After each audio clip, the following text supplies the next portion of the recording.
Okay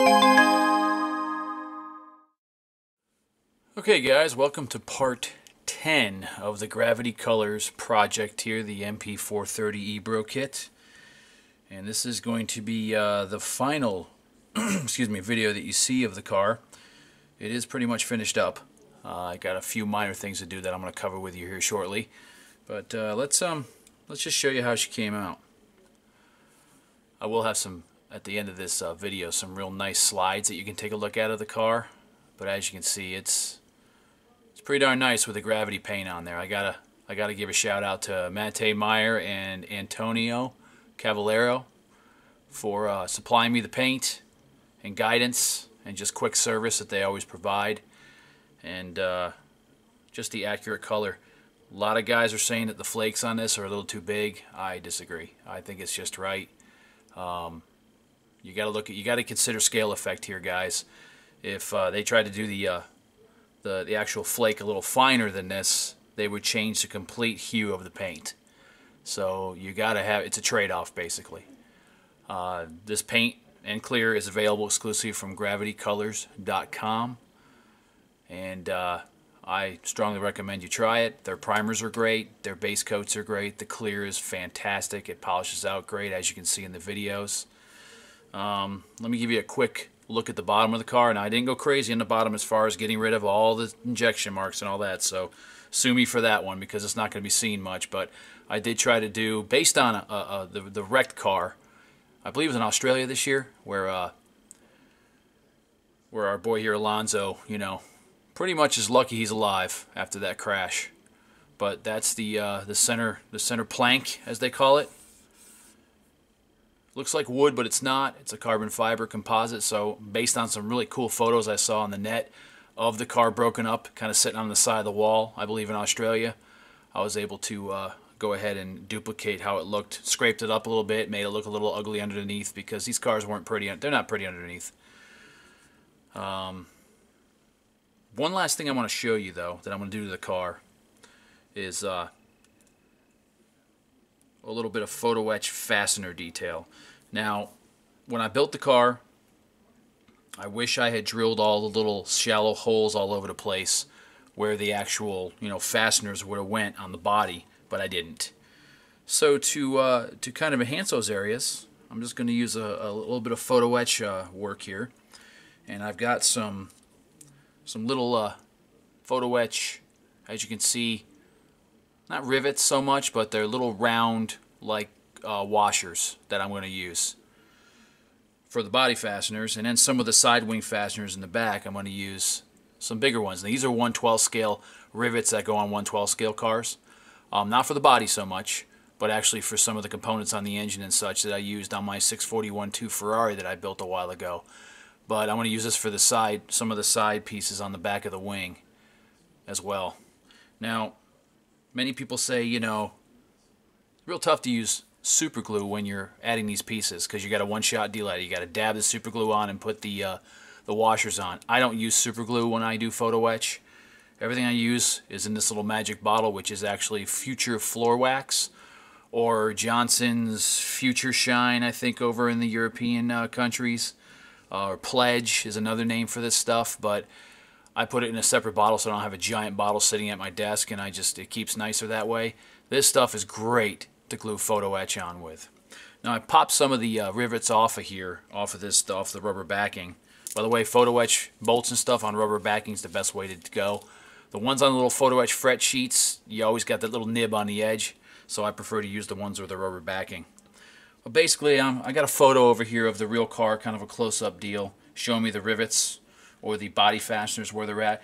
So I'm going to put a few on and then pause the video and then come back and share the results when it's all done with everything. And then reveal the car a little bit more with the rivets. And I want to give you guys a little taste of my next project as well in the next section of this video. So let's put a few of these on, and then I'll pause the video and show you how to, and show it to you later all completed. All you do is take a little dab of the clear or the Future. You put it exactly where you want it, which I want to put one right there. Let's get it up close here. I'm going to put it right here. That dab goes right there. and then you just take the same brush, which has got a little feature on it, and it picks up the photo etch really easy. And we're going to put it right there. Nice thing is you can adjust it, move it around a little bit, and there you go. There's a little bit of photo etch work right there for you. Adds a lot of, adds some depth to the car. It just gives the whole car character, breaks up the monotony of the one color on this car, and just adds a little bit more of a final realistic touch to the car. So we're going to add a few more here. Let me find my little picture. Incidentally, guys, I really enjoyed building this car. It had its little moments. It's not a total shake and bake kit. There's some challenges in it. Getting the bottom wing mounted to the body with the gaps eliminated was not easy. I think if I ever built this car again, or something Ebbro has of this caliber, I think I'll just pre-fit everything, which is a smart way to go. It's just so time consuming to do sometimes. So now here's another one right there. Okay, I'm going to put it right, there's a dab of future, I'm going to drop it right there. And you just let it dry. So there's a couple on there for you. Okay, now there's a lot of these on the car. I'm not going to burn up the video showing you every one of them I put on, but you get the idea. A little tiny dab of the future in the area where you want the photo etch bolt to go, or the fastener in this case, and then you just take the same brush, pick up the photo etch, you dab it onto that area, and let it dry. But you can move it around a little bit if you need to. The future dries without leaving any marks. If there's any excess, it just dries and shrinks up and looks beautiful. So you can see there, across there, that's going to be a real nice addition to the car. So let me pause the video, put the rest of them on. I think you get the idea. And we're going to go ahead and reveal the whole car in a few minutes. So stick around and we'll see you in a bit. Okay, I have finished up the photo etch application on here, and as you can see, it's all complete. Now what I did is these, as you can see, these little photo etch,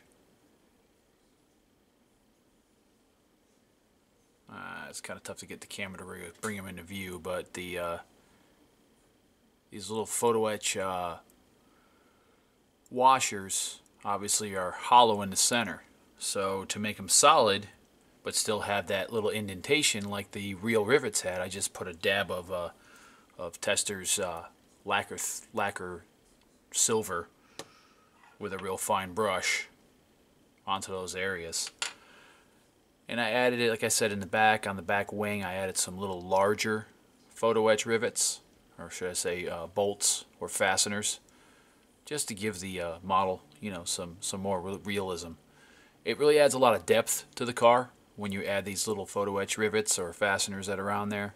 On a Formula One car, every little exterior detail you can possibly put on counts, because these cars, the engines are non-existent in the kits because the engines are pretty much covered up and the model manufacturers don't get access to them, especially the newer cars. I'm just happy that we have this type of a modern F1 car to look at. A lot of people think these cars are ugly, but I love the new F1 cars. The cooler, the more modern, the cooler to me. Now, a lot of controversy over this. I know Matte's been getting some emails from some of the people in the foreign land that the photo etch, or I should not photo etch, but the carbon fiber on the back panel piece is wrong. Hey, sue me. It's my model. If you guys want to correct it on yours, feel free. It's not dead accurate, but I think it makes the model look really cool, and it adds a little bit more character to it, even though it's not accurate. It's something I wanted to do. It's called model artistic impression, and that's why I did it. So have fun with your model when you do it. This one's complete. There'll be some real nice still photos at the end of the video here that you can take a look at the car, and I'll probably be posting this on Detail Model Art, my website, detailmodelart.com, and on my Detail Model Art Design and Scale page on Facebook as well, very, very soon. I hope you guys enjoyed the video as much as I did enjoying the build. Like I said, it's a very tricky kit. Not tricky, but it does require some pre-fitting. Make sure you do that when you build the car. Other than that, I'm real happy with the way it came out. I hope you guys enjoyed my first series of videos here series number 1 here on the MP4-30. And speaking of videos, my next video, thanks to a gentleman on Facebook that I've met through Mate. His name is Tyler Royston.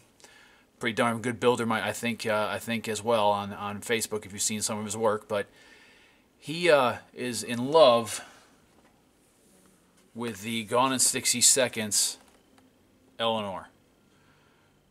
But I guess he wanted, you know, I guess he wanted me to give it a shot and see how well I could do on the kit. So I'll be using the Gravity Colors paint on this one as well. He sent me a donor kit, so we'll be collaborating on this together. I'll be building it for him, and he'll be just sitting there drooling until it reaches his home. But a little bit of a preview of the actual resin body. It is beautiful. I mean, this thing is finally cast. It's going to be a beautiful car when I get it done, so look for that video to start probably by the end of July. So again, hope you guys enjoy the videos as much as I did. If you have any questions, you know how to get a hold of me. dtmodelart.com. And be sure to be picking up your gravitycolors.com paint from Mate Meyer or Antonio Caballero. And thanks for watching.